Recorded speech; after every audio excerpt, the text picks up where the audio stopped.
khusus KSPI, aksi May Day ini akan diikuti 50.000 buruh yang sudah tercatat, yang dilakukan pendataan, lebih dari 50.000 buruh di 24 provinsi. Jadi 50.000 buruh itu total di 24 provinsi, di 200 kabupaten kota. Ya, 24 provinsi, 200 kabupaten kota, dan yang menjadi anggota KSPI yang akan mengikuti May Day ini 3.000-an pabrik. 3.000-an pabrik tersebar di 24 provinsi, di 200 kabupaten kota. Untuk tingkat nasional, aksi May Day akan dipusatkan di Istana dan Mahkamah Konstitusi.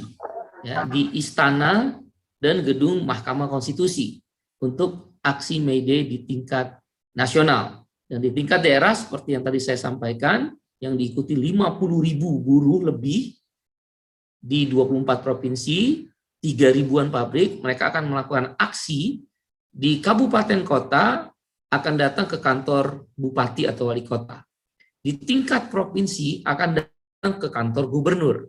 Dan yang lainnya, karena ini masih pandemi COVID-19, yang puluhan ribu buruh lagi juga akan melakukan aksi di depan pabrik atau perusahaannya masing-masing bekerja yang menyebar di seluruh Indonesia. 3.000-an pabrik. Kemudian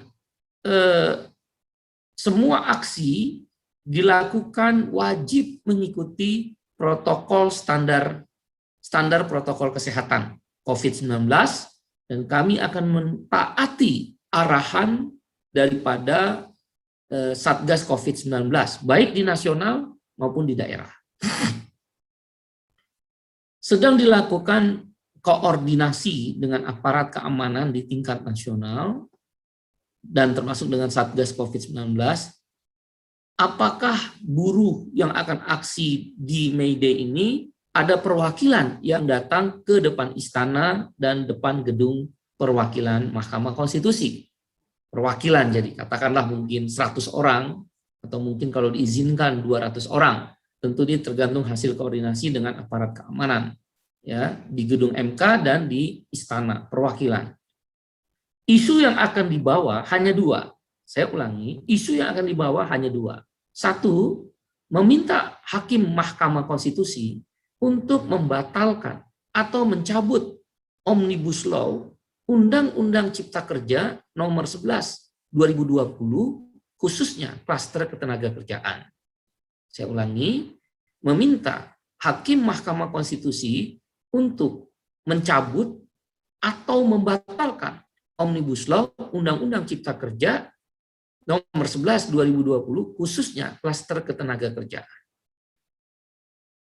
Junto, bahkan kami meminta hakim Mahkamah Konstitusi mengabulkan uji formil yang dilakukan oleh perwakilan buruh yang menjadi anggota KSPI terhadap Undang-Undang Cipta Kerja tersebut. Uji formilnya dikabulkan. Kalau yang tadi kan uji materialnya. Yang kedua adalah berlakukan UMSK, upah minimum sektoral kabupaten kota tahun 2021. Aksi ini akan meluas di seluruh Indonesia. Mengapa demikian? Karena buruh berpendapat belum, bahkan tidak bisa menerima implementasi Omnibus Law Undang-Undang Cipta Kerja, khususnya klaster ketenagakerjaan. Poin-poin yang selama ini kami suarakan akan disuarakan kembali, dan hakim Mahkamah Konstitusi kita harapkan mendengarkan. Antara lain, hilangnya kepastian pendapatan atau tidak ada no income security. Itu tercermin di dalam upah minimum kabupaten kota atau UMK, bisa diputuskan ditetapkan oleh gubernur, dan bisa juga gubernur tidak menetapkan. Tidak ada kepastian.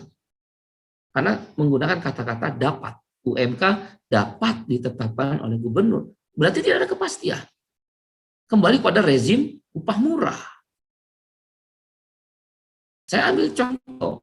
Kalau yang diberlakukan adalah upah minimum provinsi, maka Kabupaten Bekasi yang sekarang upah minimum UMK-nya 4,9 juta rupiah, Kabupaten Purwakarta yang berkisar sekitar 4,5 juta rupiah, Kabupaten Karawang yang jumlah UMK-nya 4,9 juta, akan turun di tahun 2021 atau 2022 lah. Kalau kita melihat ke depan 2022 akan turun hanya sebesar 1,8 juta rupiah, yaitu UMP Jawa Barat.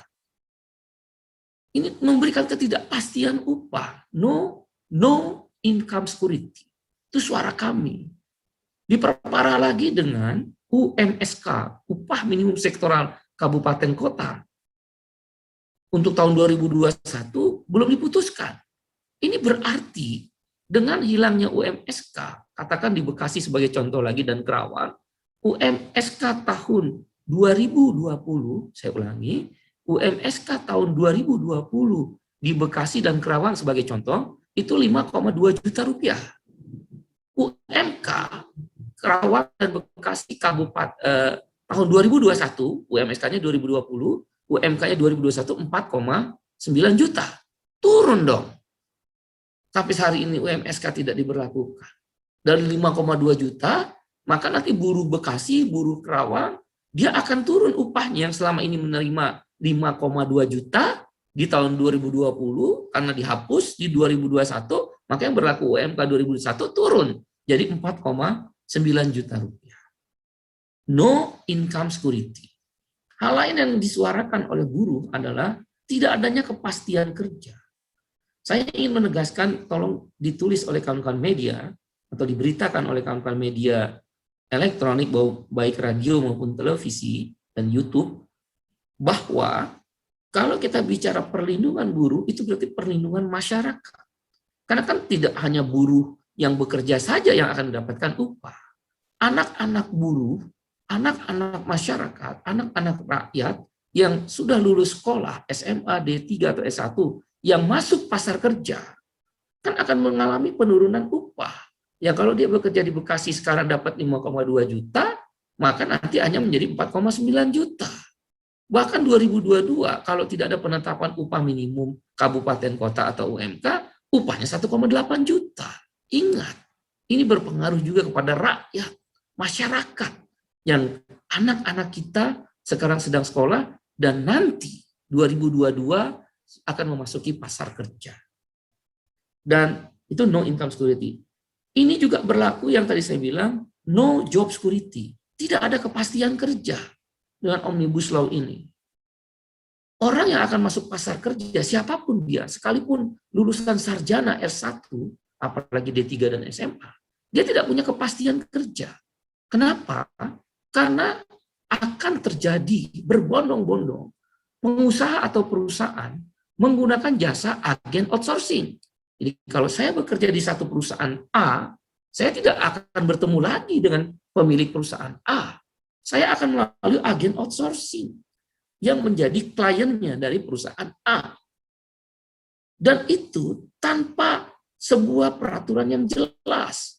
Berapa upahnya, berapa jaminan kesehatannya, bagaimana jaminan pensiun. Karena si agen outsourcing tergantung nanti perjanjian dengan perusahaan A. Dapat nggak jaminan pensiun? Kalau nggak dapat, ya nggak dapat sebagai pekerja. Kalau upahnya hanya upah minimum, tidak upah minimum kabupaten UMSK, tidak UMK, ya UMP. Berbahaya sekali. Perdagangan tenaga kerja, bukan perdagangan manusia, trafficking, tapi manpower,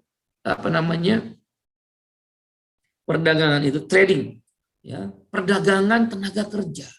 Masa tenaga kerja dijual beli oleh agen outsourcing? Nggak akan agen outsourcing itu nanti akan membayar pesangon. No job security, no income security. Kalaulah kita datang ke perusahaan A, dikontrak langsung oleh perusahaan A, kalau tadi pakai outsourcing, dikontrak langsung oleh perusahaan A, itu pun tidak ada kepastian kerja. No job security. Karena apa? Tidak ada periode kontrak. Betul, PP nomor 36 sudah membatasi kontrak. PP nomor 35 sudah membatasi kontrak 5 tahun, tapi periodenya nggak ada. Buruh atau orang yang baru bekerja masuk pasar kerja bisa dikontrak 2 minggu, pecat. Dikontrak sebulan, pecat. Dikontrak setahun, pecat. Dikontrak lagi 2 minggu, pecat. Dikontrak lagi 3 bulan, pecat. Tidak ada periode kontrak, no job security, dan tidak ada lagi harapan diangkat sebagai karyawan tetap. Karena perusahaan kan boleh menggunakan outsourcing 100%. Semua jenis pekerjaan bebas dan tidak ada pembatasan kegiatan pokok, kegiatan penunjang. Dan kalau mau dikontrak langsung oleh perusahaan pengguna, itu tidak ada periode dan tidak punya harapan untuk karyawan tetap. Tangan dikurangi nilainya, jam kerja pengaturan untuk jam lembur ditambah, sehingga beban kerja akan naik, betul uang lemburnya dibayar. Tapi kan kesehatan harus juga diperhatikan. Jangan lagi ada istilah lembur wajib. Nah, dengan demikian banyak hal yang akan menimpa buruh yang sedang bekerja, karyawan yang sedang bekerja, pekerja yang sedang bekerja, pegawai yang sedang bekerja, baik pegawai BUMN maupun pegawai swasta, maupun pegawai yang private sector. Dan anak-anak kita, saudara kita yang akan masuk pasar kerja, no labor protection. Tidak ada perlindungan buruh, yaitu 3H. No job security, tidak ada kepastian kerja. No income security, tidak ada kepastian pendapatan. Dan yang terakhir, no social security, tidak ada jaminan sosial, kepastian jaminan sosial. Oh, Bung Iqbal, ada JKP, jaminan kehilangan pekerjaan. Mari kita lihat di implementasi lapangan bisa atau tidak. JKP itu bagi pekerjaan bermasa kerja 2 tahun. Karyawan outsourcing yang easy hiring, easy firing, gampang keluar, gampang masuk, bisa nggak dia bekerja 2 tahun? Tidak mungkin. Ngapain pengusaha menggunakan itu? Apalagi si agen outsourcing, nanti dia kena bayar JKP. Oleh karena itu nggak akan mungkin buruh yang sedang bekerja maupun yang baru masuk pasar kerja dengan sistem kerja outsourcing dapat JKP. Jadi bagus di tulisan, nggak bisa dijalani.